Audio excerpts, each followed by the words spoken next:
Welcome, everybody. I'm going to call to order the Senate Committee on Health and Human Services for March 2nd at 3:32 p.m. If we could go ahead and get a roll call. Oh, wait, no, I'm sorry. I'm just going to do that differently. We do have Senators Kekeffer, Hardy, Harris, and Spearman present. Please note that everybody is present and accounted for the record. Just want to remind everybody that there are multiple ways to participate, even though the building is closed. And if you do go to the Nevada Legislature website and use the help bar at the top, it will tell you about all of those different ways. You can, of course, use our opinion poll function. You can register to testify. It's great if you register in advance, but you can register right now if you're interested in testifying. And of course, you can also send emails to the committee. If you send in written comments, we will try to make note of those comments and get them put into the public record. Today, we are going to do a work session on SB 69, SB 70, SB 93, and SB 123. We're going to go ahead and start with the work session. And then I'm going to turn over the gavel to either Senator Spearman or Senator Harris, depending on who's still here. And we're going to hear SB 156 first, and then SB 154. So that's our plans for the day. With that, I'm going to go ahead and open up the work session and turn it over to our capable Legislative Council Bureau staff, Megan Kamlasi. Thank you, Madam Chair. Megan Kamlasi for the record, and with the Research Division of the Legislative Council Bureau. The first bill on work session today is Senate Bill 69. This was heard in the committee on February 9th, and it makes a variety of changes related to behavioral health. Specifically, it requires peer recovery support specialists and peer recovery support specialist supervisors to be certified. It requires the Department of Education to develop, maintain, and publish a list of evidence-based curricula and programs concerning substance misuse and substance use disorder. It requires instruction, curriculum, or programs concerning substance misuse and substance abuse disorders to be evidence-based, and for school districts and charter schools to report the curriculum on those topics that they use to the Legislative Committee on Education. It requires the Board of Trustees of each school district and the governing body of each charter school that operates a middle school, a high school, or a junior high to ensure the district or charter school participates in the youth risk behavior surveillance system. And it also authorizes a minor or the parent or guardian of an unemancipated minor to refuse to participate in the survey. And finally, it requires the State Board of Health to adopt regulations providing for the certification of substance use disorder prevention coalitions and prescribes the duties of this type of coalition. 3 amendments were proposed to the measure, and they're all attached in the work session document. So the first is a conceptual amendment that was proposed by Senator Ratty as the chair of the Washoe Regional Behavioral Health Policy Board, which is the bill sponsor. And the amendment was proposed in the most part during the bill hearing. However, the only changes since the bill hearing were in section 1 of the proposed amendment.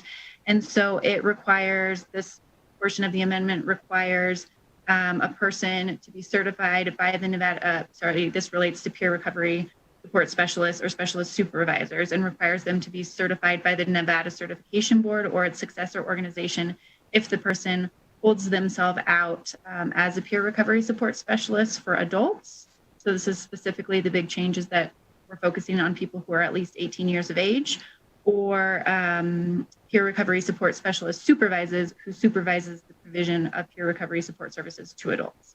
So big change there is just that we're focusing on folks 18 years of age or older.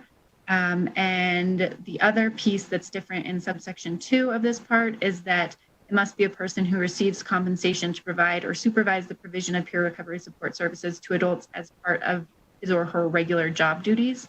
And so the new piece is that it has to be part of regular job duties. So that's the first amendment. The second amendment was submitted by Clark County, and it was discussed briefly during testimony on the bill during the bill hearing.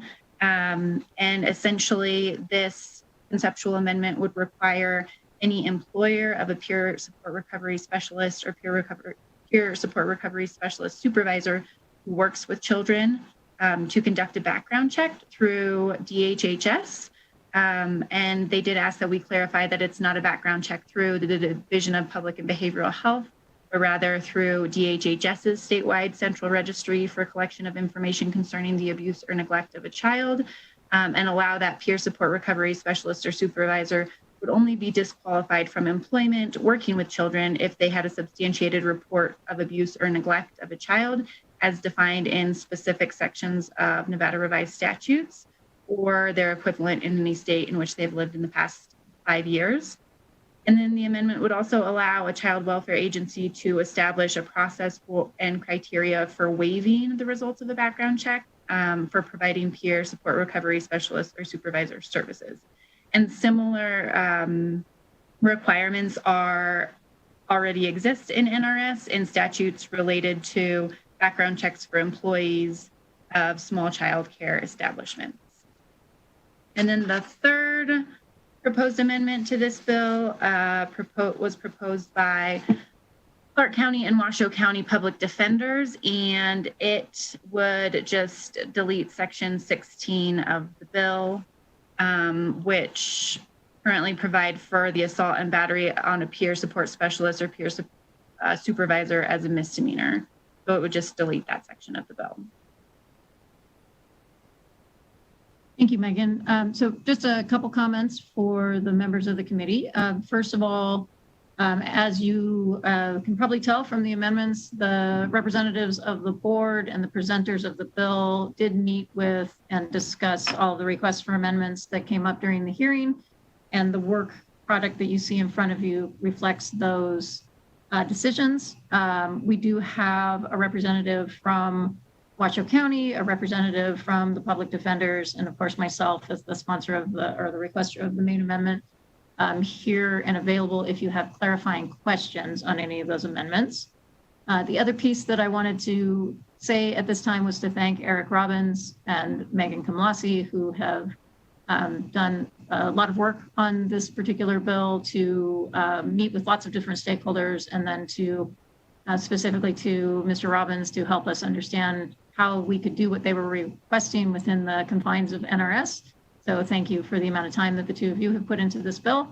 And then also to say, these are long bills with lengthy amendments and multiple amendments, or a long bill with lengthy amendments and multiple amendments. And representing the board, just want to put on the record that what I'm hoping to do today is move this bill, but then also recognize that it's going to be very helpful for all of us, as well as the public, to see it all in one bill again, so that we can take another look at it. And so I'm just letting everybody know right here that whether it ends up in Finance Committee or goes to the floor, I'm going to be perfectly comfortable to put this bill on the desk and give people time to digest it again, because they're lengthy bills with lots of amendments, and I want to make sure that we're getting this right.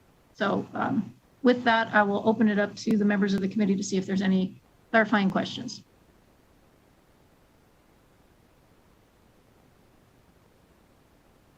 Senator Hardy.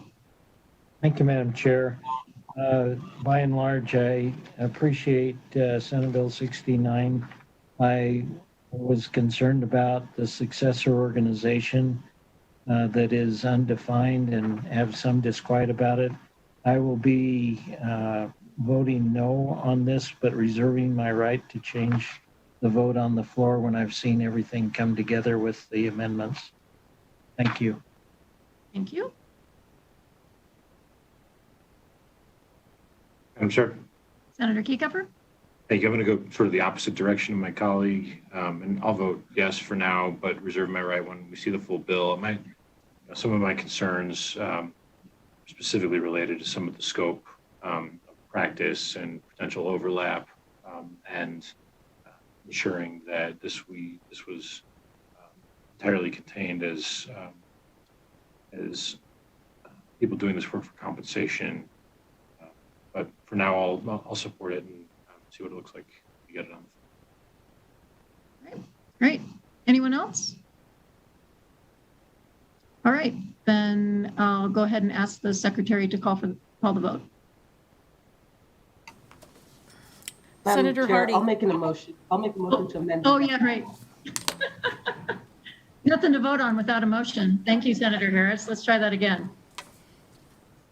I'll make a motion to amend and do pass. Thank you, Senator Harris. Let's go amend, do pass. Do we have a second? seconded from Senator Spearman. So we have amend do pass from Senator Harris, seconded from Senator Spearman. Now, Secretary, would you please call the vote? Yes, I will. Senator Hardy. No, but reserve my right to change. Senator Harris. Yes. Senator Kekeffer. Yes. Senator Spearman. Yes. And Chair Ratty. Yes. And then I also did intend to put on the record, because we didn't get to do this in the hearing, that this bill is not intended in any way to affect family-to-family peer programs. So where a family member is supporting another family member. Okay, great. So let's go ahead and move on to SB 70. Ms. Kamlasi? Thank you, Madam Chair. Megan Kamlasi for the record. Senate Bill 70 was heard in this committee on February 9th as well. This bill also makes various changes related to mental health. It defines the term mental health crisis hold and emergency admission and prescribes separate processes for the detention of a person on a mental health crisis hold and an emergency admission. It revises provisions related to assisted outpatient treatment and prescribes separate processes for requiring a person to receive involuntary AOT. It revises provisions related to the conditional release of a person from a mental health facility. The bill also revises provisions related to parental or guardian notification and release of an unemancipated person who is under 18 years of age and placed on a mental health crisis hold. And finally, the bill revises the definition of chemical restraint as it relates to controlling an acute or episodic behavior that places the person or others at risk of harm in certain circumstances.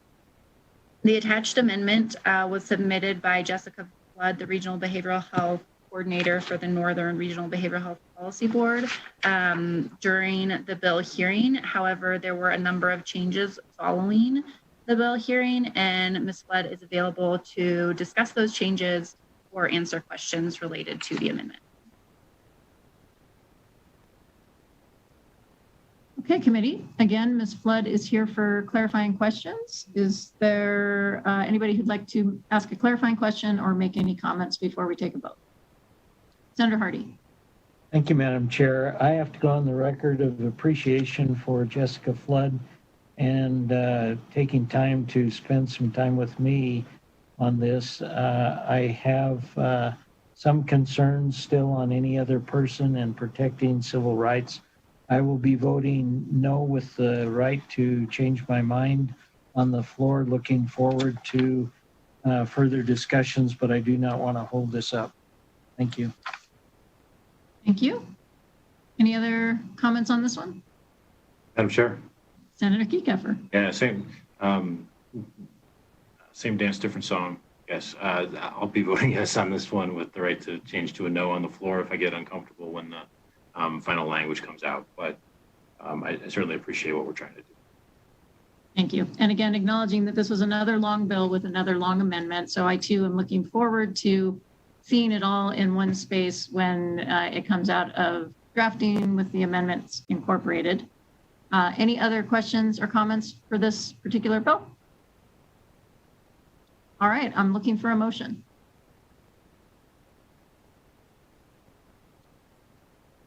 It pass. Was that an amend do pass, Senator Sheridan? Amend do pass, amend do pass. Great. I'll second. Amend do pass from Senator Spearman, seconded by Senator Harris. Any discussion? Seeing none, Secretary, if you would go ahead and call the vote. Senator Hardy. No, but reserve my right to change. Senator Harris. Yes. Senator Kekeffer. Yes. Senator Spearman. Yes. And Senator Ratty. Yes. Okay, I will note on both of those that I will go ahead and take the floor assignments. Spare anybody else walking through these bills moving forward. Okay, let's go ahead, Ms. Kamlasi, and move on to SB 93. Thank you, Madam Chair. Megan Kamlasi for the record. Senate Bill 93 was heard in this committee on February 16th. It makes two changes related to Medicaid. First, the bill requires the Director of the Department of Health and Human Services to include in the state plan for Medicaid authorization for a Medicaid recipient to directly receive reimbursements for certain covered personal care services. The money must be used to pay for services provided by a personal care assistant using a self-directed model of care. And secondly, the bill requires the department, to the extent not prohibited by federal law, to suspend rather than terminate Medicaid eligibility for people who are incarcerated. Eligibility must be reinstated as soon as possible following release from incarceration if the person otherwise meets eligibility requirements, and no amendments were proposed for this measure. Thank you, Ms. Kamlasi. I'll note that Senator Hardy is with us today representing this bill. And so if there are any clarifying questions before the vote, Senator Hardy would be available to answer them. We also have representatives from Medicaid on the call with us. Is there anybody who has any clarifying questions or comments they'd like to make on SB 93 before we move to the vote? All right, seeing none, I'm looking for a motion. Move to approve. Got, I think Senator Kieckeffer had his hand up before, so I'm going to take a do pass from Senator Kieckeffer, and Senator Hardy, would you be a second? All right, so I've got a do pass from Senator Kieckeffer, seconded by Senator Hardy. Any discussion? Seeing none, Secretary, would you please call the vote? Senator Hardy, Yes. Senator Harris, Yes. Senator Kieckeffer, Yes. Senator Spearman, Yes. and Chair Ratty. Yes. Right, Senator Hardy, would you take the floor statement on that one? Yes. Great, thank you. All right, we're going to move on to the work session on SB 123. Ms. Kamlasi? Thank you, Madam Chair. Megan Kamlasi for the record. Senate Bill 123 was heard in this committee on February 18th. It revises the qualifications for appointment to the Nevada Silver-Haired Legislative Forum by reducing the state residency requirements from 5 years to 1 year or 6 months if the nominee is a member of the military.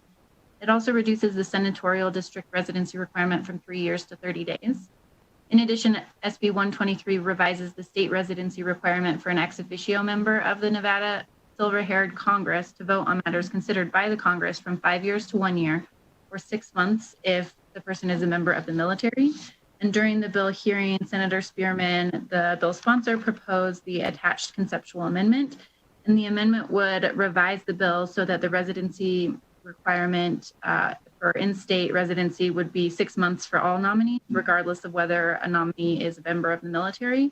And then it makes the same change in Section 2 of the bill related to ex officio members. So there is a 6-month residency requirement.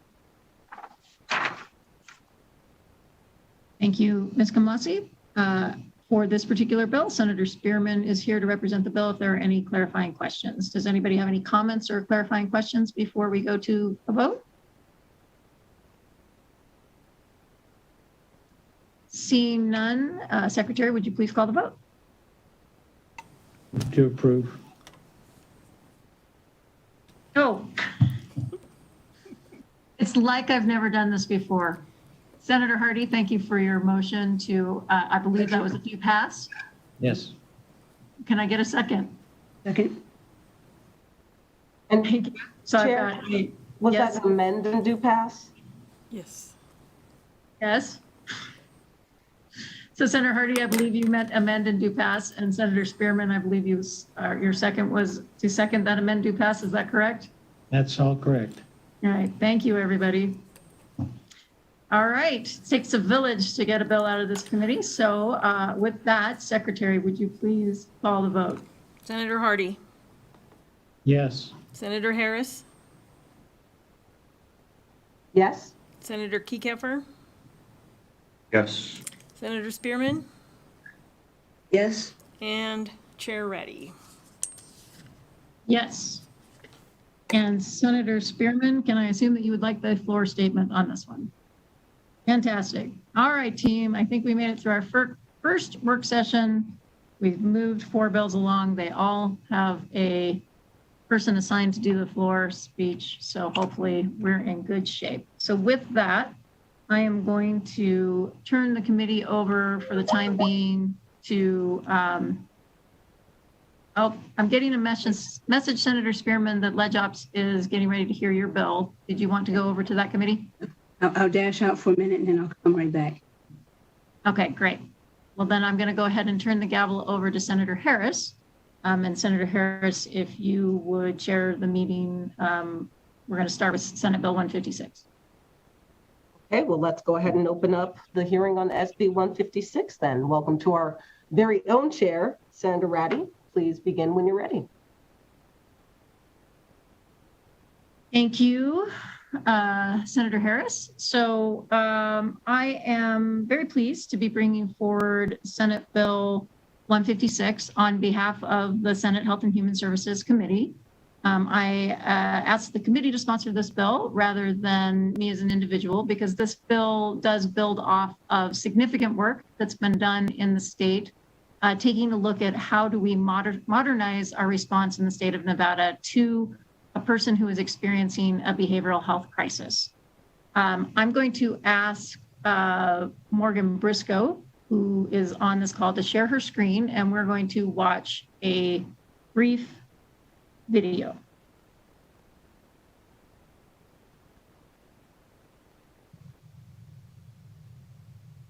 It's been a bad day. You've been in a bad car accident or experiencing chest pain.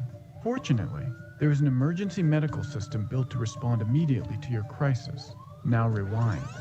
It's been a bad day, but this time it's due to a mental health crisis, like thoughts of suicide. The same emergency medical system that responds to chest pain also responds to this type of crisis and is less than ideal to handle it. Yet it is this system that responds to thousands of people in a mental health crisis every day.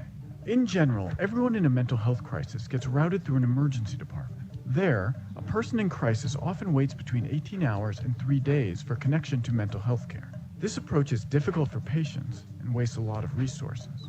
But the Crisis Now model outlines a tested and proven alternative, a way to improve crisis systems across the country by expanding the options for those of us in a crisis, while reducing overall healthcare costs by creating a true emergency crisis service. And there are big savings in the justice system too, while dramatically improving the experience of the person and their family members. Drawn from current national best practices in crisis response, Crisis Now focuses on 3 components that help ensure an appropriate level of care to anyone in crisis. Component 1, a crisis call center staffed by specialists that coordinate all levels of crisis care. They evaluate the current crisis and can support and stabilize up to 90% of the cases they get. Those that need more, get more, with these hubs dispatching appropriate resources and then supporting those resources and finding the best solutions. Component 2, 24/7 mobile crisis teams that work in the streets meeting people where they are and for the majority, resolving their crisis right then. Dispatched by the call center hub, they lessen the burden on local police and reduce the stigma that some feel when a uniformed officer knocks on their door. Component 3, crisis stabilization locations, which constitute the retreat model, can offer short-term care for people who need support and observation, regardless of their level of crisis. These programs operate 24/7 and are the right door to everyone in a mental health crisis, including those that may require involuntary treatment. These high-tech, high-touch facilities divert away from the emergency departments and jails while providing immediate specialized treatment. Police no longer need to decide between EDs or jail. The no wrong door approach reduces the time needed to handle these cases from hours to minutes and allows police to go back to supporting public safety, a role they're uniquely trained to do. Let's review the impact of the Crisis Now model in Maricopa County, Arizona, 4th most populous county in the U.S. In 2017, Maricopa County Police connected more than 23,000 people in a behavioral health crisis directly to crisis care, and those people were accepted 100% of the time. The Crisis Now initiatives saved the time equivalent of 37 full-time officers, reducing wait times in emergency departments for behavioral health patients by a total of 45 years, saving local hospitals and emergency departments a total of $37 million in avoided costs and losses, freeing them up to help the patients they're designed to treat, while routing behavioral health patients to a course of care that's best suited to their needs, and reducing Maricopa County's overall healthcare costs by an estimated $260 million, more than twice the cost of Crisis Now services. To learn more about how Crisis Now can make a difference in your community, go to crisisnow.com and download our white paper.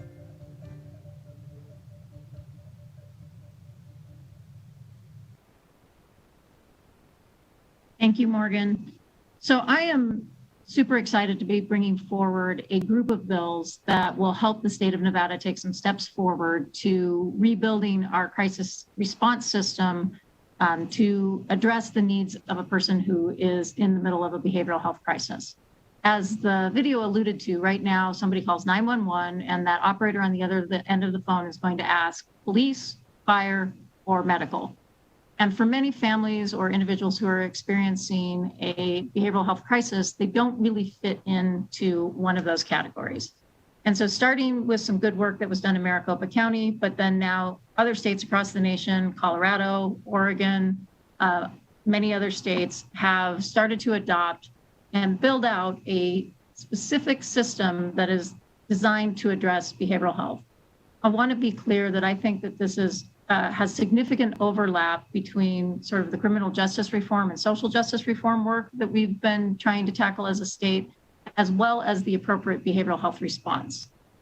When we are rolling law enforcement to every behavioral health crisis or many behavioral health crises, even though that person really needs a behavioral health professional or perhaps a peer or somebody who is specifically trained to deal with behavioral health, we've been doing all kinds of interventions, all kinds of resources where we're trying to train police to do something that really they were never designed to do. And so rather than continuing down that path, we still seek to partner with law enforcement. We still seek to provide training to law enforcement.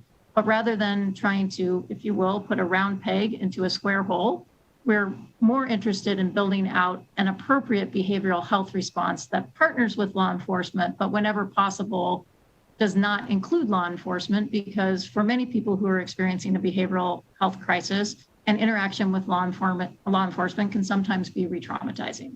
So it's a significant shift in how we think about responding to behavioral health crisis, and there's four sort of critical elements. So I'm going to share my screen now. I hope. See how this goes.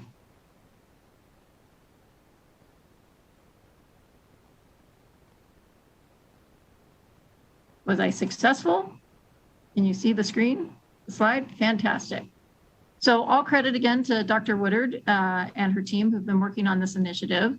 The model that was built in Phoenix, Arizona was then picked up by SAMHSA at the national level and is now being distributed as a national best practice. That model has four critical components. The first is this high-tech crisis call center. I'll be bringing forward another bill sponsored by this committee as soon as it comes out of drafting that will specifically talk about the work that's happening around 988 and centralizing behavioral health crisis into a separate system with this high-tech crisis call center. 90% of folks who are experiencing a behavioral health crisis in the best practice models are able to be stabilized over the phone through these high-tech crisis call centers. The next piece is those crisis call centers have these specialists. They do air traffic control, which is critically important. So they know where there might be a mobile crisis team, where there might be a bed that's available, where they can get somebody into an outpatient treatment program if necessary. So we immediately lean into the case management that is necessary to support that person, both in their immediate crisis, but with any follow-up care. The next piece of the model is a 24/7 mobile crisis. So for the 10% who can't be stabilized over the phone, these are teams in the best practice model, typically comprised of a behavioral health specialist and a peer. And this is why, to the prior bill on SB 69, we're spending so much time and attention on making sure that we're developing our peer workforce, is this model is highly dependent on having those peers as part of the response. So somebody with lived experience along with the behavioral health professional. And so these folks can be dispatched by that high-tech air traffic control system, if you will. They go out and meet people in the hospital emergency room, on a street corner, in the family's home, wherever is necessary to help stabilize that crisis. The third part of the model is the Crisis Stabilization Center, and that is what this bill specifically addresses. The Washoe Policy Board last session brought forward a bill to do licensing for crisis stabilization centers and an effort to help build out this model. And what we've learned since the last session is that the language that we put together was too narrow. It limited crisis stabilization centers to only psychiatric hospitals. And that probably wasn't an appropriate approach. So this bill seeks to expand the number of agencies that can be considered and can seek an endorsement to have to become a crisis stabilization center. Along with that would come along a model where you can bill Medicaid for those services so that we can start to build out the financial model that would allow these crisis stabilization programs to become more of a reality. And so that is the meat of this particular bill. And then it's important that that crisis stabilization and all of the components of the crisis stabilization program have these essential principles. And so that is an orientation to recovery, that they are skilled and trained in trauma-informed care, that they have a significant use of peer staff, which is why I think SB 69 is so important, that they have a commitment to the zero suicide and suicide safer care principles, that they have a strong commitment to the safety for consumers and staff, and that they work in collaboration with law enforcement. So these essential principles get woven through the entire system of care. And in Phoenix, it took them 13 years to build out this new system. We hope to accelerate that, but there has already been a solid 2 years of groundwork that's been laid by the leadership coming out of Department of Health and Human Services, working with the regional behavioral health boards.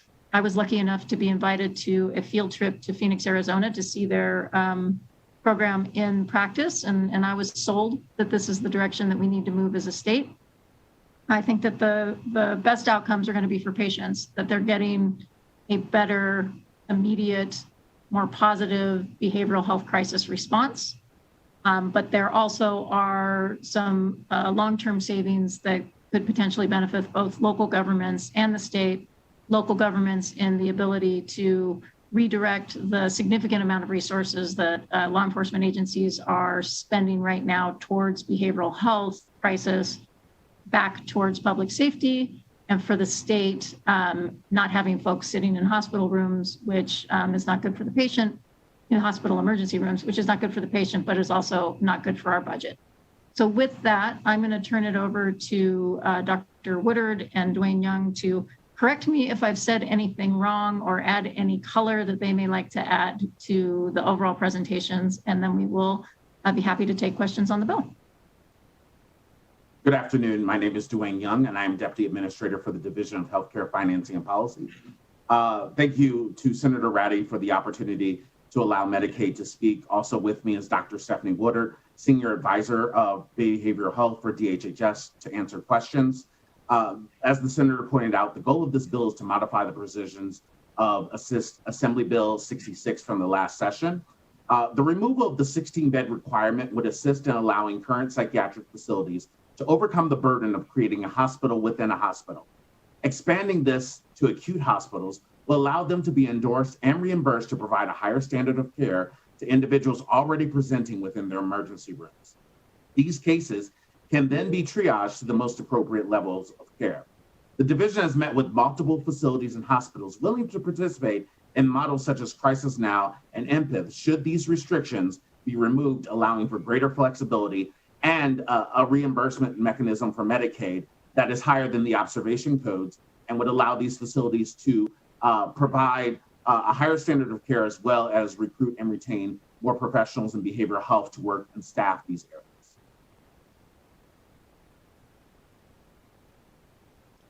Thank you, Mr. Young. And Dr. Woodard, would you just briefly talk about the nature of a stabilization center and the living room model and how it differs from the current options available?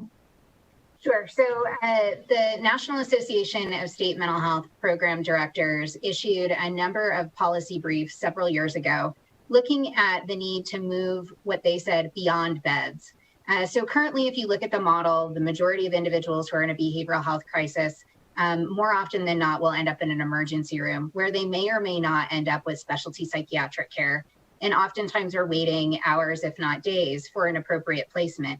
All the while, they may not really receive a comprehensive evaluation that can help to determine what level of care they need and then match them with the appropriate services. The living room model is a completely different paradigm. We're talking about a large room that has the ability for people to really be actively engaged. It's one of the reasons that the infusion of peers is so vitally important.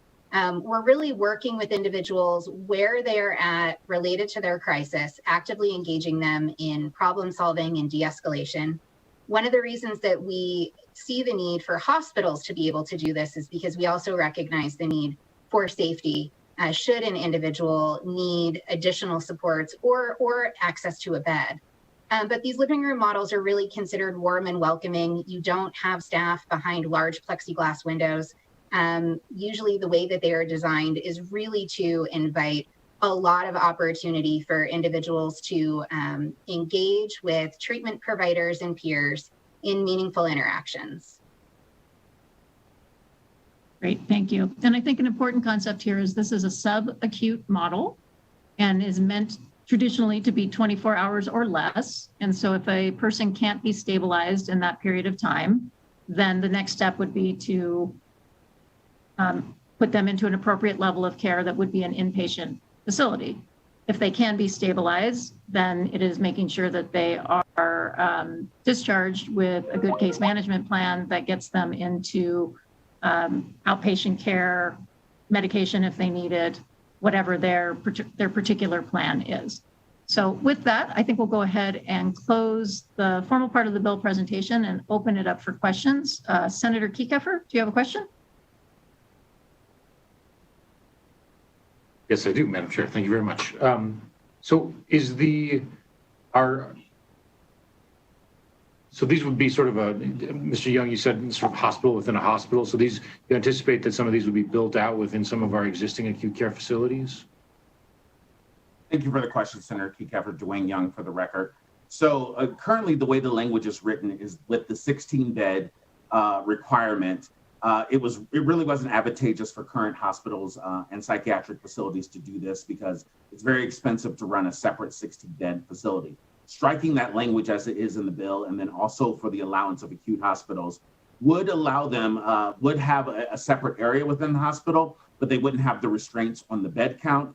And so they'd be more flexible for staffing. But yes, it would be an area within the hospital, both the MPIF model and Crisis Now, look at a separate area, as Dr. Woodard's pointed out, that's a bit more comfortable, more conducive to an environment of recovery that would be within the facility, but certainly someone would be moved out of the emergency room into this area, triaged appropriately, as Senator Ratty stated, within the first 24 hours, and then moved to the appropriate level of care or given a plan of safe discharge to return home. If someone's on a legal 2000, are they eligible for placement in a crisis stabilization center? Again, Dwayne, go ahead, Dr. Woodard. I can address that. Stephanie Woodard for the record. So it's very possible, and we would expect that a number of individuals that would be presenting for care in a crisis stabilization unit or center would already be initiated on a legal hold. What they have found in places where they have done this already is that the vast majority of those individuals that are coming in on legal holds, in fact, don't meet criteria. So they're able to do more of that thorough evaluation and determine if, in fact, an individual does meet criteria for a legal hold, and then do the transfer of care, whether that's in hospital or within a hospital within their region, to ensure that that individual is placed most appropriately, depending on what their needs are. Are there security sort of requirements that are associated with someone holding somebody who's under legal custody like that?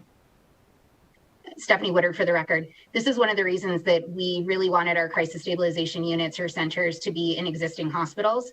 They have to meet a number of different safety and security measures, including having things like anti-ligature and the ability to do seclusion and restraint should those be necessary. But in hospitals or crisis stabilization centers that have really used this model, what they find is that the need for seclusion and restraint really is very, very little. And I think a lot of it has to do with not only the philosophy behind the care that's being provided, but the way that the staff are trained to be able to engage with individuals that are in the crisis stabilization centers. Treatment and intervention work, right? Okay. Thank you. Senator No, I Hardy. would just like to build on that answer just a little bit to say what we learned in Phoenix was the really important piece about making these successful was the ability to say yes to everyone. And so whether it's a Legal 2000, whether it's a substance use withdrawal issue, whether it's a, you name it, the range and spectrum, if law enforcement or a mobile crisis team has brought these folks to the door, the idea here is that it's a very quick turnaround. So law enforcement can go back to their jobs and do what they're doing, and that crisis stabilization center is set up to be able to address just about any concern. And then over time, you can train law enforcement, like, okay, maybe this wasn't the right place, but they need to be able to say yes. What other communities have learned is if they can't say yes to everyone, then pretty soon folks stop sending folks there. And when we start making that decision, then we lose the efficacy of the program. And so they really do have quite a bit of capabilities built in, and therefore a higher reimbursement rate. But what other communities have found is that's still spending a whole lot less money than those sitting in an emergency room. Oh, if I may, Madam Chair, I know I gave up, but jumping back in, sorry. So we're talking about like the Mallory Center in Carson City, right? But allowing sort of such a thing to be built within the walls of a larger hospital. So I think it could be built in the walls of a larger hospital, but it wouldn't have to be built in the walls of a larger hospital, as long as they can meet the licensing criteria. And Senator, if I may, I would add to Senator Keffer's question. The Mallory Center is one of the reasons that we asked the senator and the committee to bring forth this type of legislation, because they didn't fit in the existing language, and this would allow them to receive that reimbursement. they're too big currently? I'm sorry, Senator, I missed. They're too large currently, too many beds? Currently, no, because they're considered an acute, their license is attached to an acute hospital, not a freestanding psychiatric, so they didn't qualify. So the removal of that language will allow them to qualify to perform these services, even though they're performing these services, just not without a proper reimbursement. The first version of this bill limited it to psychiatric hospitals. And if just a quick reminder, if the speakers could state their name as they answer questions for the record, that would be fantastic. You guys are doing great. Thank you. I believe Senator Hardy has a question. Thank you. I appreciate the opportunity. This makes me feel very good about this. How does this affect something like WestCare, for instance? That model is still allowed under this, or does it have to be a hospital separate and distinct, or is that in a different NRS code? So I'll start, but then I think I'm going to ask either Dr. Woodard or Mr. Young to finish. I believe by WestCare, you're referring to what is created in NRS as the Crisis Triage Center. And right now, this does not eliminate in any way the Crisis Triage Centers.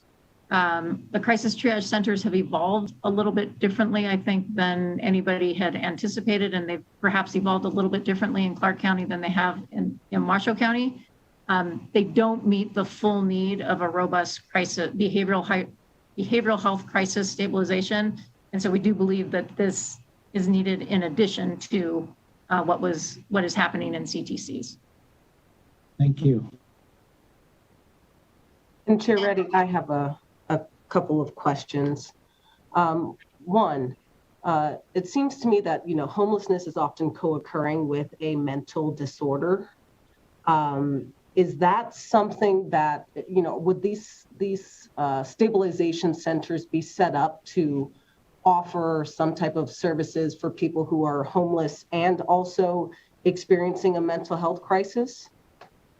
It's a great question, Senator, and one that I think often gets a little bit conflated in this particular model. So it's very important that we're very clear here. So the experience of other communities has been that absolutely individuals who are experiencing homelessness also experience behavioral health crisis.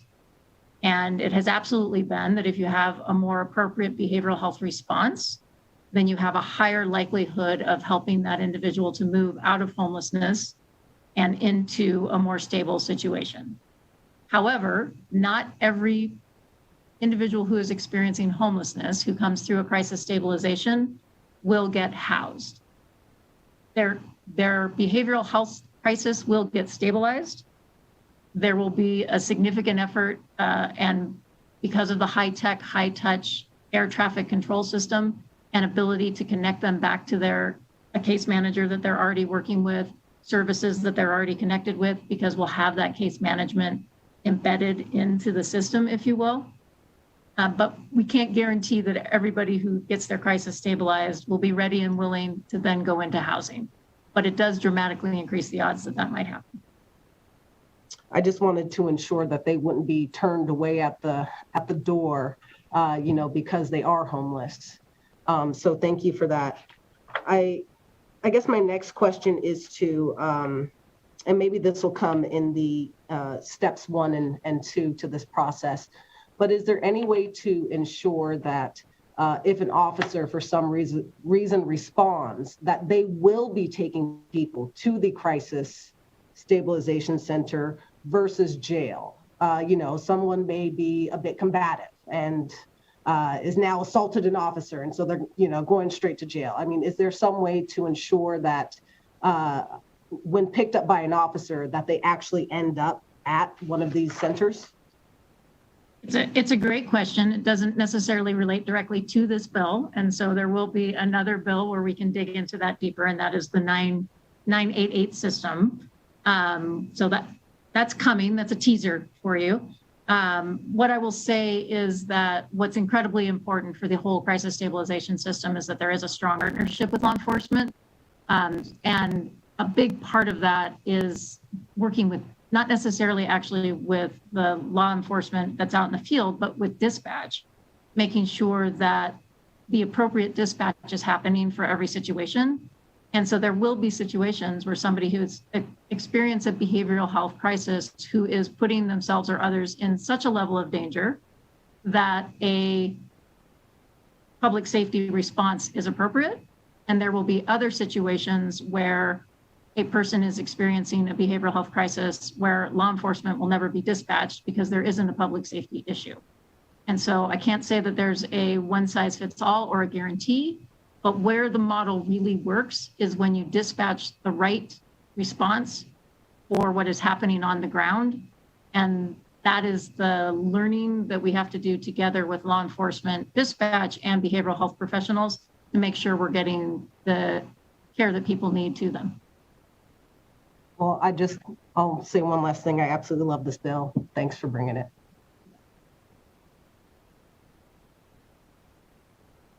Any other questions from the committee? Okay, seeing none, Chair Ratty, if it's okay with you, we'll open it up for testimony and support.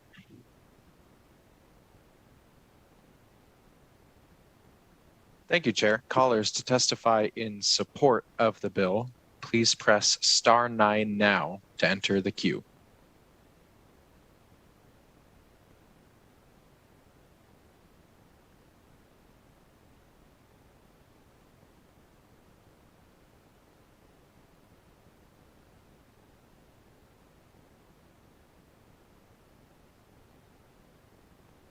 Will the caller with the last 3 digits of 982 please slowly state and spell your name for the record? You may begin now.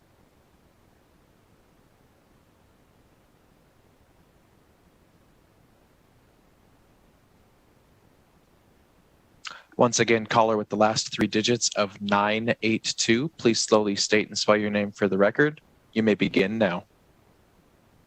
My name is Robin Reedy, R-O-B-I-N, R-E-E, D as in dog, Y. I'm the Executive Director of NAMI Nevada, and I'm incredibly excited to support this bill. Just as NAMI National supports the idea of crisis now throughout our nation, I'm especially excited to support it here in the state of Nevada. Thank you.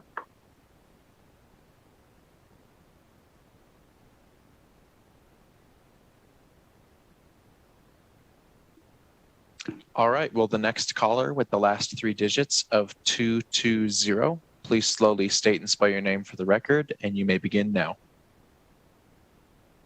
Good afternoon, Madam Chair and members of the committee. My name is Christopher Rose, CHRISTOPHERSOE.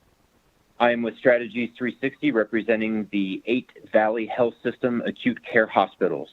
While we appreciate the work done on AB 66 from the 2019 session, it did limit the kinds of hospitals that could provide crisis stabilization services, and SB 156 rectifies that unintended consequence. We support SB 156. Thank you.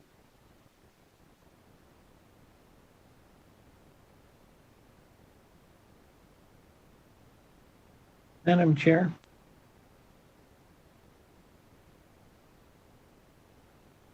Senator Hardy. Is there a way to ask the presenter that just said something about how many of the Valley hospitals have a space now that can be used for that and how they're going to do something with that? Unfortunately, Senator Hardy, I think it's fairly difficult to have a back and forth with the callers on the phone. But I believe it was Christopher Rose from Strategies 360, and we can reach out to him to follow up with you on that if that's okay. Thank you. We'll go ahead and take the next caller, please. Thank you, Chair.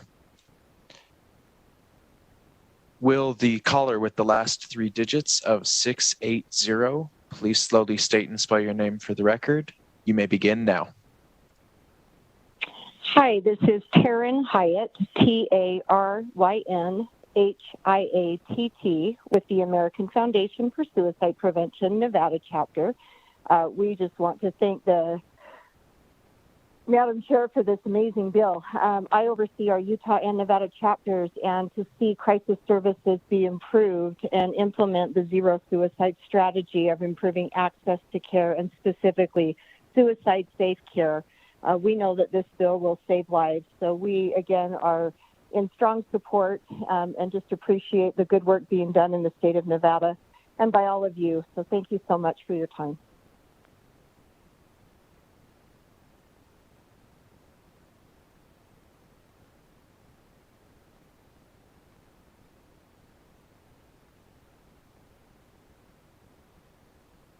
All right, well, the next caller with the last three digits of 964, please slowly state and spell your name for the record. You may begin now.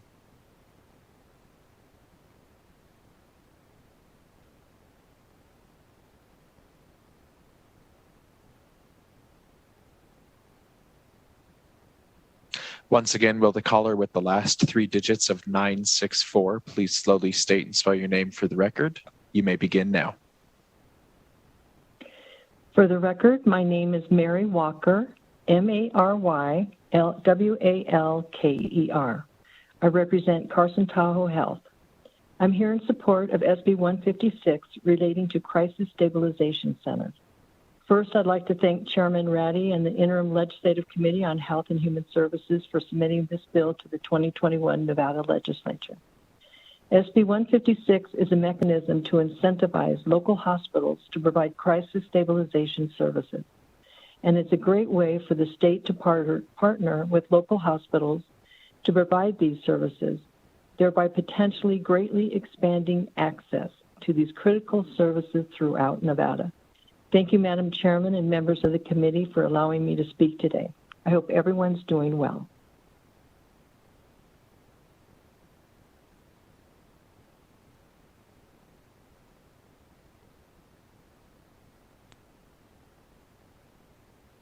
All right, will the next caller with the last three digits of 548, please slowly state and spell your name for the record. You may begin now.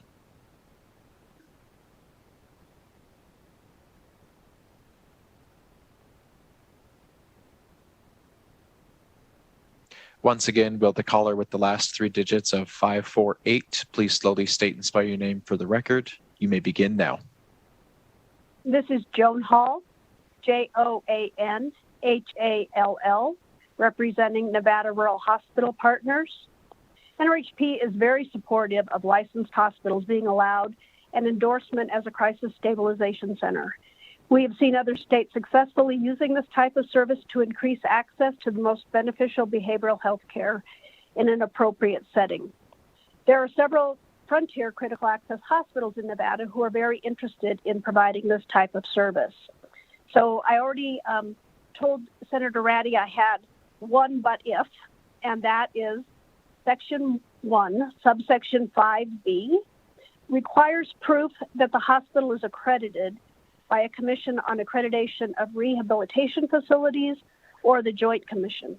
The majority of critical access hospitals in Nevada are not accredited, but rather licensed and certified by the Division of Public and Behavioral Health Bureau of Health Care Quality and Compliance, hoping that there is an opportunity to allow these hospitals to also receive this endorsement if they meet the other requirements of this bill. We'd like to be able to talk about that little amendment. Thank you.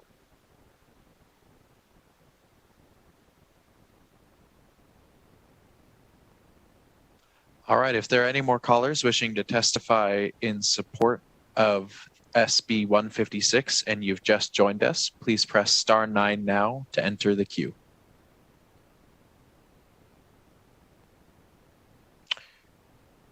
Will the caller with the last 3 digits of 259 please slowly state and spell your name for the record? You may begin now.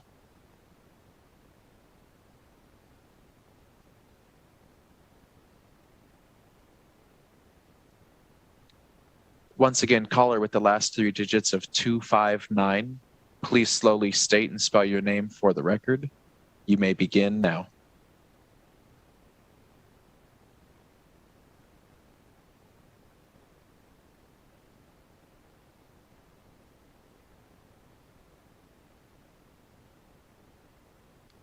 All right, we're going to move on here to the next caller.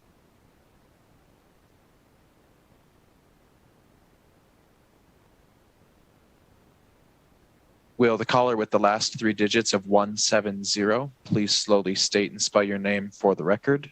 You may begin now. Hello, my name is Kimberlee Buckles, Kimberly.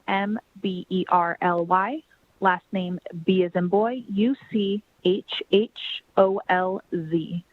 I would just like to thank you all for your time today and for even just giving this opportunity for this bill to be heard. As someone who has lost a brother to suicide, I would love to have so many more resources for him to have been able to reach out. And I think that if this had been available, maybe he could have been alive today. It's very sad to think about. But right before his crisis that ended up taking his life, then he did have a run-in with police, and he wasn't sure. He was kind of having a psychotic break and wasn't sure, how to handle it. And then about a month later, then he ended up passing from suicide. And this is someone that never a day in their life had a ticket or had any types of run-in with the police or law enforcement. So something like this really, really could be beneficial to our community. And I thank you very much for even proposing it and for listening to us today. Thank you.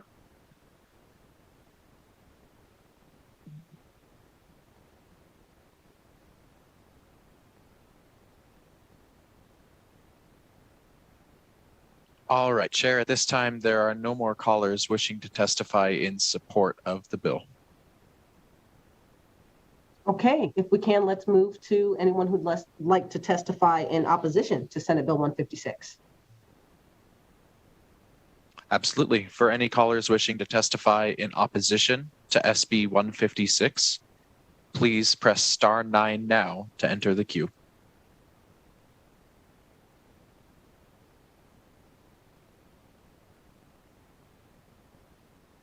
Once again, if you would like to testify in opposition to SB 156, please press star 9 now to enter the queue.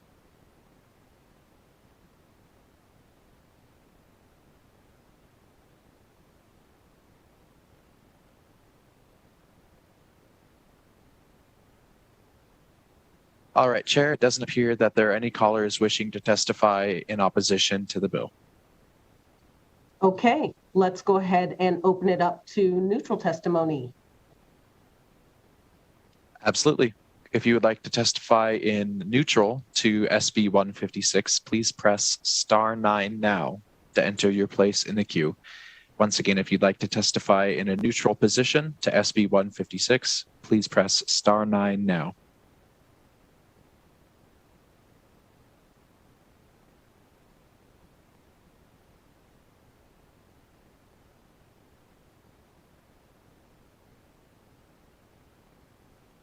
All right, there appear to be no callers wishing to testify in a neutral stance at this time either, Chair.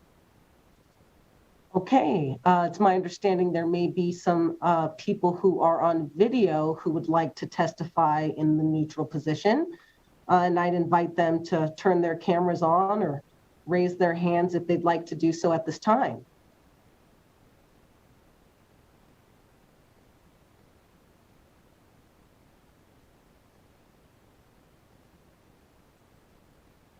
Okay, we will go ahead and officially then close out the hearing on SB 154.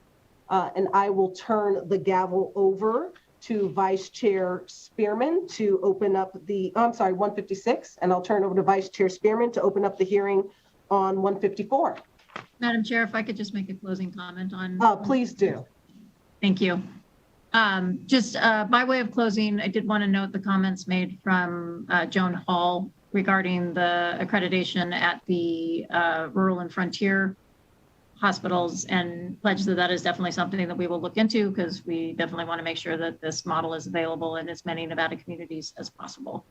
With that, I appreciate the committee's time and attention to this bill today, and look forward to bringing you some of the other components of the crisis stabilization system at future meetings. Thank you. Okay, that officially will close out the hearing then on SB 156.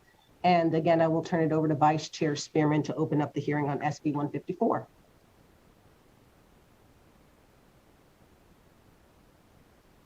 Thank you. Thank you, Vice Chair Harris. You're doing a fabulous job, and you could have stayed there, but anyway. So now I will open the committee hearing on Senate Bill 154. Thank you, Madam Chair. This is Senator Julia Ratty for the record. I represent Senate District 13 and am pleased to bring you SB 154.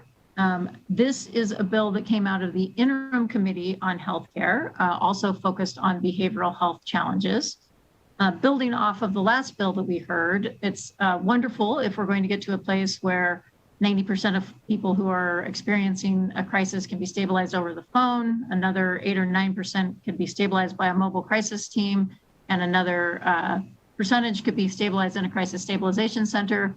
But the truth of the matter is that there are going to be still people in our community who, once they have been stabilized, are going to need a bed. They're going to need a bed to pursue their substance use recovery. They're going to need to be a bed because they have a serious mental illness, or they are a child who with a serious emotional disturbance. And one of the barriers that exists in our community could be addressed if we were to apply to Medicaid for a waiver. And I know it's always fun to talk about Medicaid waivers. They're the most exciting topic that comes before the Committee on Health and Human Services. But they can be very powerful. We saw that with the 1915I waiver that we applied for last session, that gave us the ability to work with CMS to do some things around tenancy support and supportive housing. And this is very similar to that it is the first step in a process that would allow us to work with our federal partners to see if we could build a better model to be able to make sure that we have the behavioral health resources that we need in our community. So I'm going to share screen again. Hopefully you all can see the IMD exclusion waiver. Can everybody see that? I can't see you anymore if somebody just wants to say yes. We cannot. You cannot. All right, let's try again then. You see it now? Now it's good. Okay, great. All right, so let's just start by talking about what an IMD is. So an IMD is known in federal parlance as a institution for mental disease. That is defined as a facility that has 16 or more psychiatric beds, or 50% more or more of their admissions are for a behavioral health disorder. If you are an IMD, then you are excluded from being eligible for Medicaid reimbursement.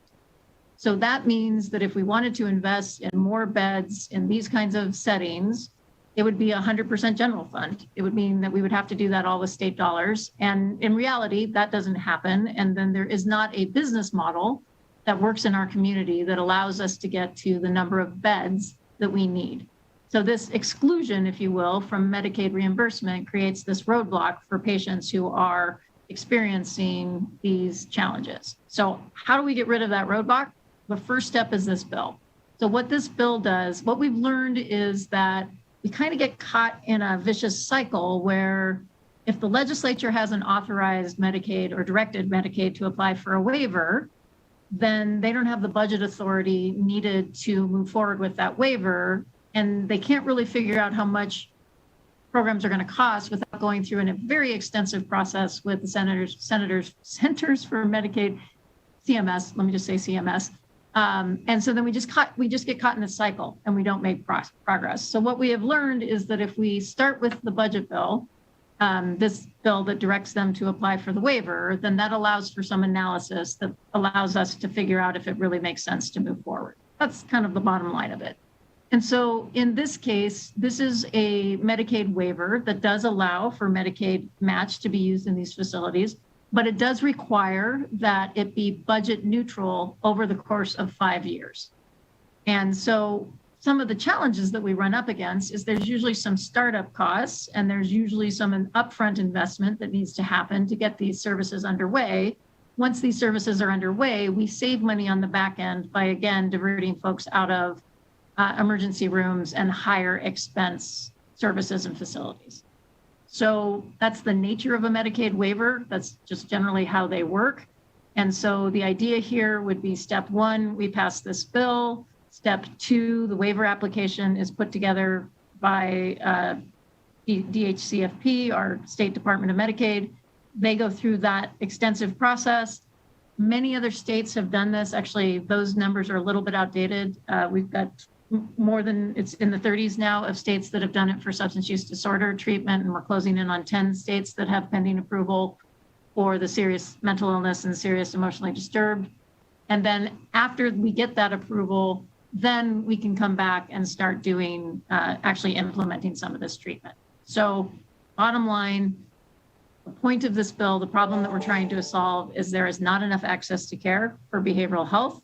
Part of the reason that there's not enough access to care for behavioral health is there isn't a good business model where entities can make it pencil to be able to provide these services. And this waiver to Medicaid would allow us to apply for, you know, that waiver, to do it a little bit differently, to prove that we can make it budget neutral and to be able to seek reimbursement for these facilities known as IMDs. So again, I'm going to turn it over to Dwayne Young, who can correct anything I may have said incorrectly or build on that explanation of what a Medicaid waiver is and does. But the bill itself is pretty straightforward. It directs Medicaid to apply for the waiver. Good afternoon, Vice Chair Spearman and committee. Again, so grateful to Senator Ratty for allowing the Division of Healthcare Financing and Policy to participate as a co-presenter in this hearing and share with you some facts. Again, my name is Dwayne Young, Deputy Administrator for that division. For the record, the Senator has done an excellent job in pointing out what the IMD exclusion does. Just want to give you some information that in Nevada, only 2 facilities in the north and 1 in the south qualify as not meeting the IMD rule. These are all acute hospitals with inpatient psychiatric units. Fee-for-service Medicaid, which includes seriously and persistently mentally ill individuals within the medically aged, blind, and disabled populations, are dependent upon these facilities and the 2 state hospitals. It goes without saying that this has created over the years a consistent bottleneck with people waiting in emergency rooms and facilities for treatment. Managed care organizations can, through a final rule, pay up to 15 days per month for crisis care for an individual in an inpatient setting in lieu of more expensive care. This does not account for individuals that need more intensive or longer term care. Due to the inability for Nevada to pay, we are currently without any clinically managed detoxification programs that can treat individuals with any source of Medicaid. The SUD initiative seeks to supplement current Medicaid and CHIP state plan benefits by adding residential and withdrawal management services consistent with ASAM levels 3.1, 3.5, and 3.7. These are levels that are currently missing within Nevada's health scope for Medicaid recipients. Allowing the division and the flexibility to apply for the 1115 demonstration waiver allows the state the flexibility to provide services proving their budget neutrality over the 5-year life of the waiver. This can be done by adhering to CMS robust measurements and standards of neutrality. Nevada's unique position with the support grant allows us to leverage the expertise and guidance that we've received in technical assistance and planning. Should we be selected for the demonstration grant, it will also allow us to utilize the enhanced FMAP to cover the administrator's cost of the waiver development and implementation of this service. And what I will say in bringing this bill forward is from the Health and Human Services Committee policy side, this being the policy committee, and what I'm asking you to endorse is that we need the beds. The backlog in emergency rooms is not appropriate. Certainly, there are a lot of fiscal questions in terms of how we get started with a waiver. And I would suspect that this bill will get pulled into the Finance Committee where we can dig deeper into how this would affect the Medicaid budget specifically. But as a policy standpoint, I think it's fantastic policy.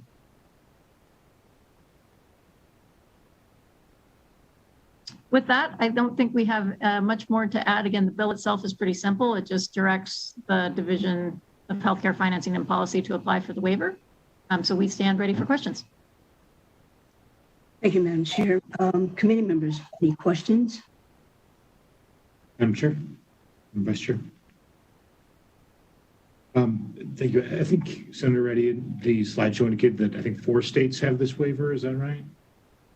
So Megan, I'm sorry, Ms. Kamlasi, can you help me? I'm having a hard time finding my notes. I know you gave me the updated numbers, but I don't see them here in front of me. Yes, so there are 2 separate waivers. The waiver for substance use disorder services is up to 31 states, and the waiver that the Division of Healthcare Financing and Policy is authorized to apply for, which relates to individuals with serious mental illness or severe emotional disturbance or disorder, is up to 7. Since that one is so low, has it been difficult for states to get there? Is CMS denying waiver applications? Doing for the record, and so CMS has advised states to apply for the substance use disorder waiver first, and then use that as a template to apply for the waiver regarding SMI and SED. And so that's why those numbers are higher on the substance use disorder side. So states are just sort of making their way into applying for the IMD waiver? Doing young for the record, yes.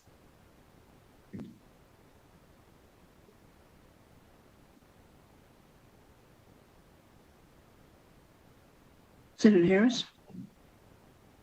Thank you, Vice Chair Spearman. Just one minor suggestion, and I'm going to be a little picky, but if you know me, that's probably not too much of a surprise. Section 1,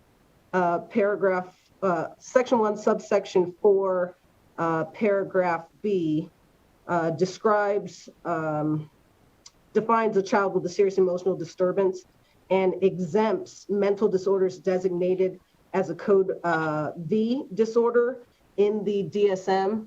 Just a quick note that code V disorders are already not mental disorders by definition. And so there may be some confusion in that wording a little bit. Just throwing that out there if it might be more helpful to clarify.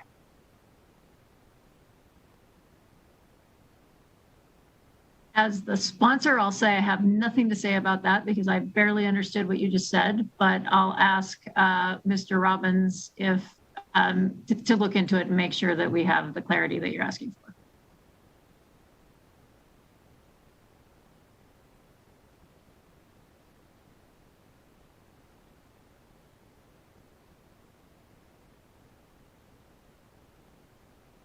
Is Mr. Robbins on?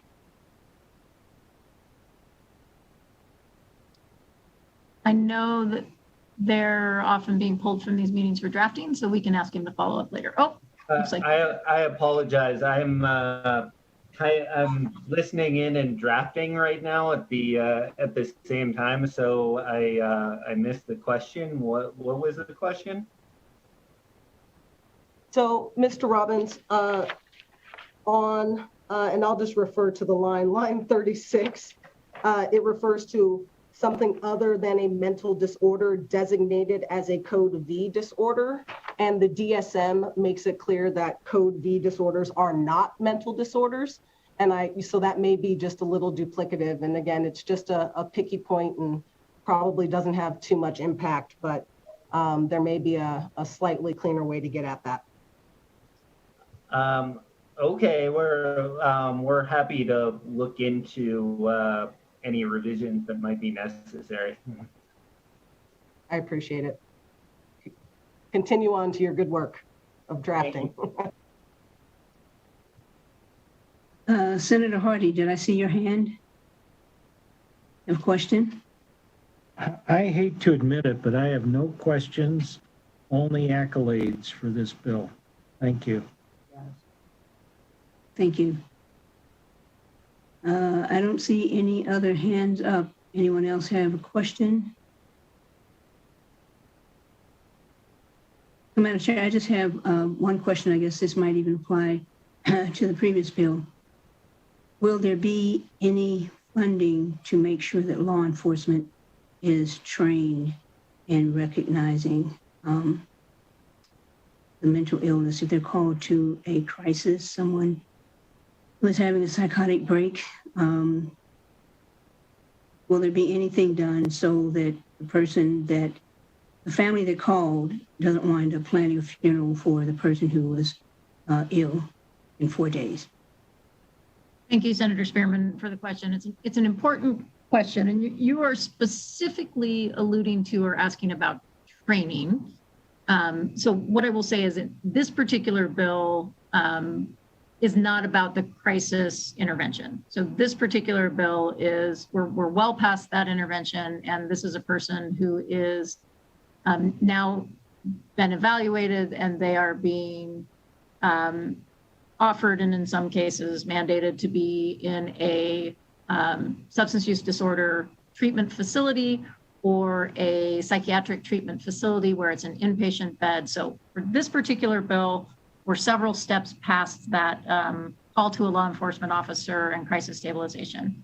I believe that you may have been out of the virtual room and presenting your bill in legislative operations when we were talking about the last bill, SB 156, which is really all about rebuilding the crisis stabilization system. And what I will say is that while there is not explicitly money for training for law enforcement in that bill, what that bill seeks to do is, in most cases, not have law enforcement respond at all. And so where you reduce the interaction between law enforcement and a person who's experiencing a behavioral health crisis by having, instead of law enforcement rolling a behavioral health professional and a peer with lived experience.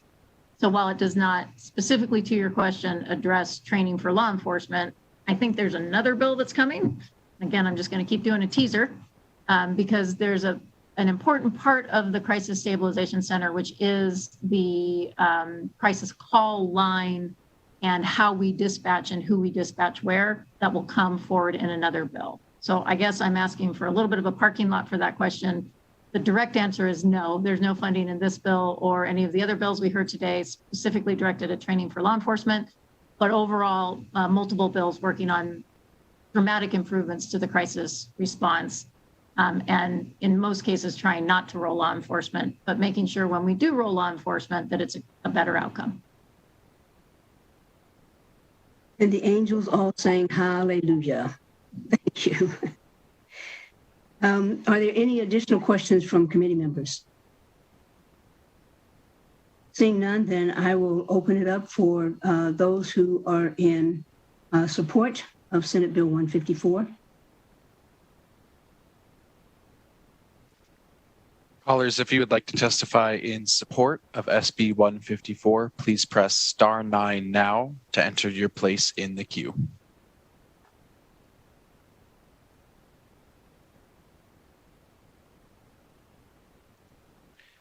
Will the caller with the last 3 digits of 200 please slowly state and spell your name for the record? You may begin now.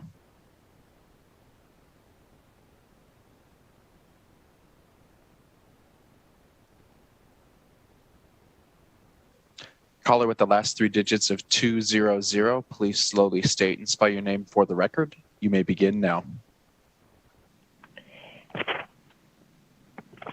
This is Allison Zednicek. My first name is Allison, A-L-L-I-S-O-N. Last name is Zednicek, Z-E-D-N-I-C-E-K.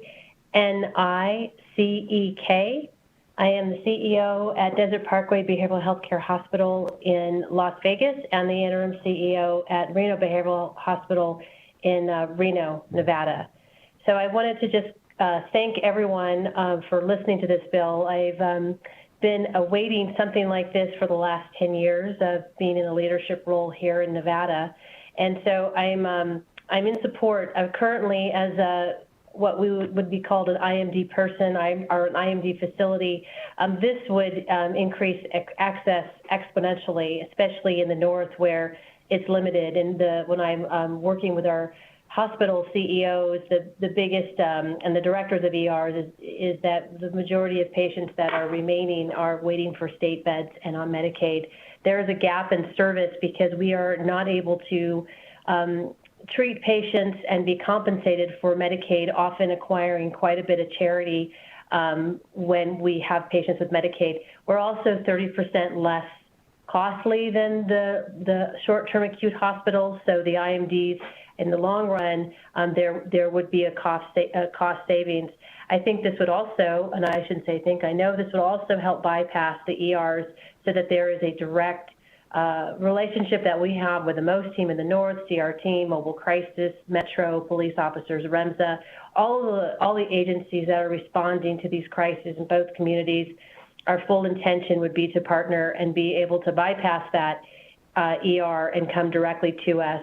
I think this also allows a more progressive way of thinking, as explained by Dwayne and Dr. Woodard, in regards to being a little bit more progressive with having this additional funding available to us. So I think that I'm in support, and I thank you as well for bringing this forward.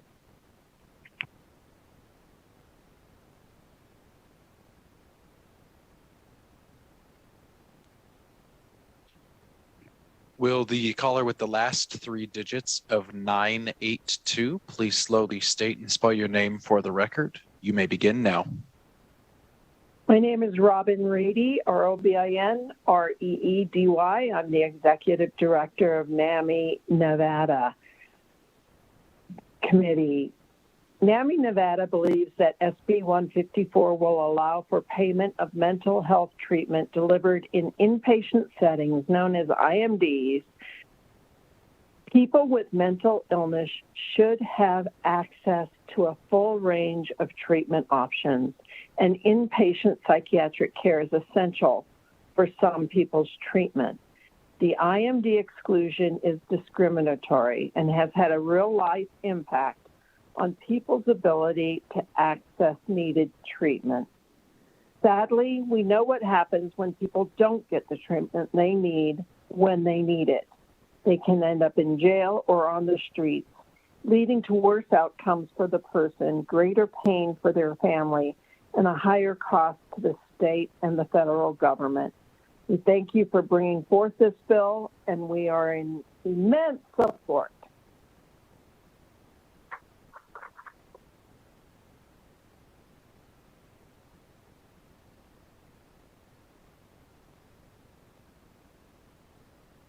Will the caller with the last 3 digits of 570 please slowly state and spell your name for the record? You may begin now. Good afternoon, Chair, Vice Chair, and Committee. My name is Leah Case, Leacase, here today on behalf of the Nevada Psychiatric Association. And I want to echo what the CEO from Desert Parkway said and what NAMI Nevada said, that this bill will have a real impact on people's lives. We are in full support and really have to say thank you to Senator Ratty for bringing this bill forward, and to the whole DHHS team, Dr. Woodard, Administrator Young, Cody Finney, who worked with us and others over the interim to bring this bill to fruition. And we are very excited to see it at a hearing and look forward to working with you more. Thank you.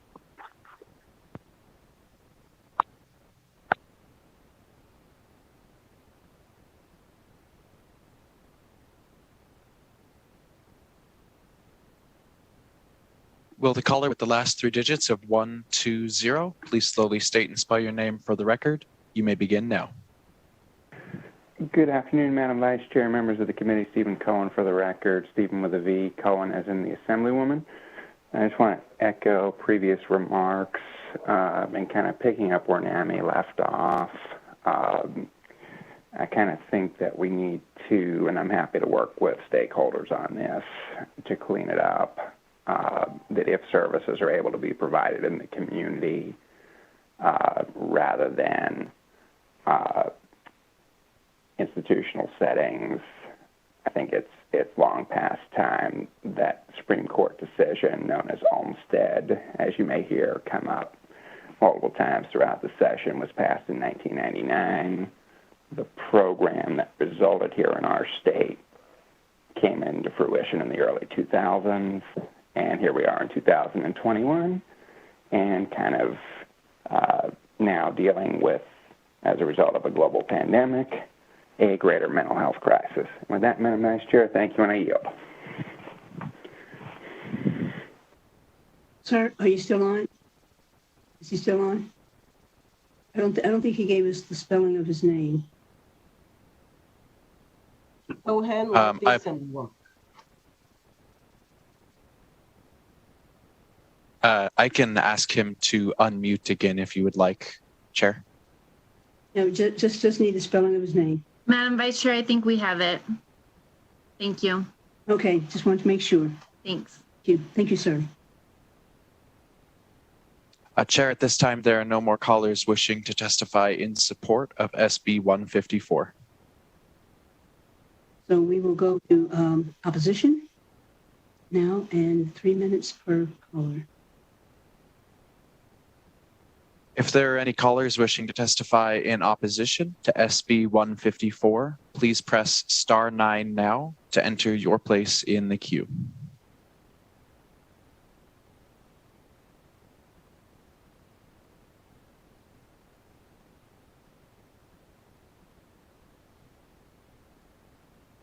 Once again, if you would like to testify in opposition to SB 154, please press *9 now.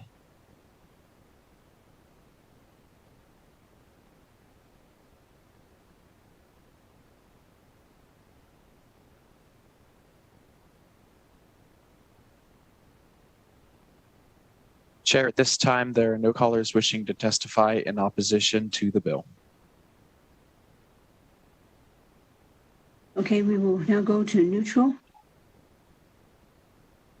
If you'd like to testify in a neutral position for SB 154, please press *9 now to enter your place in the queue.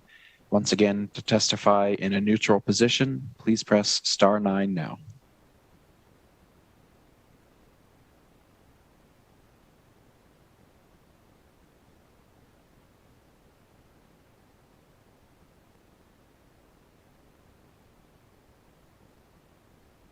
Chair, at this time, there are no callers wishing to testify in a neutral position to SB 154.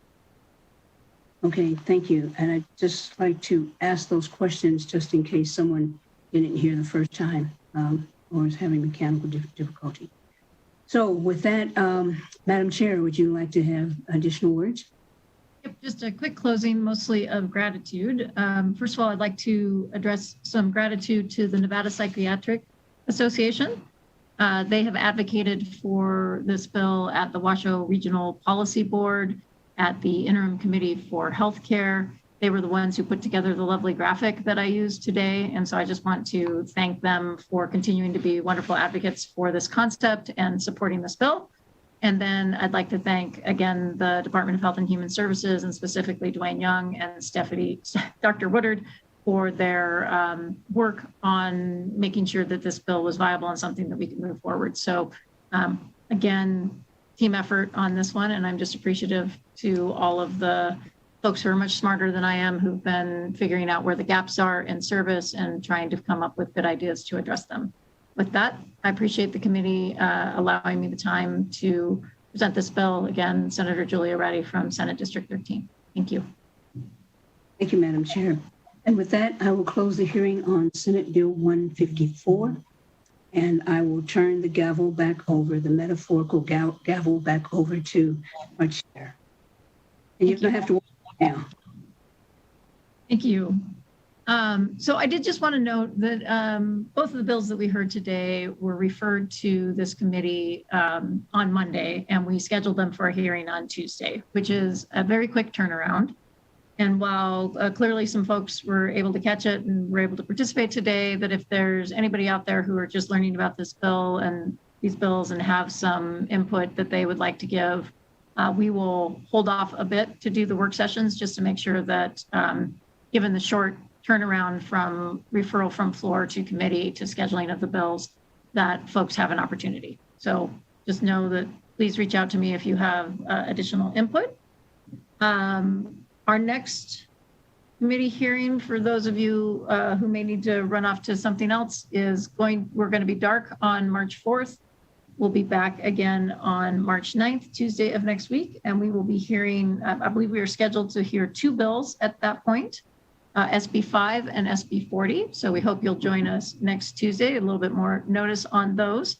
And with that, I'm going to go ahead and ask that any written testimony that was submitted in support or opposition or neutral for anything that we heard today, please be included in the record. And I'm going to go ahead and ask BPS to open it up for public comment.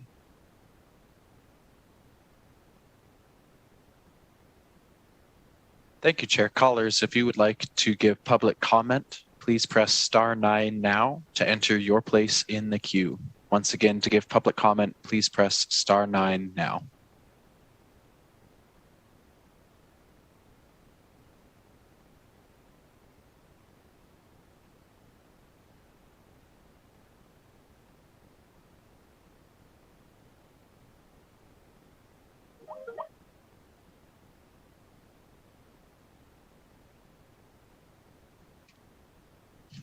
Chair, at this time, it appears that no callers wish to give public comment at this time. Okay, well, if that is the case, then we have conducted our business for the day. Thank you to staff and the committee members, as always, for a job well done, and we are adjourned. Thank you. Have a good weekend. Everybody too.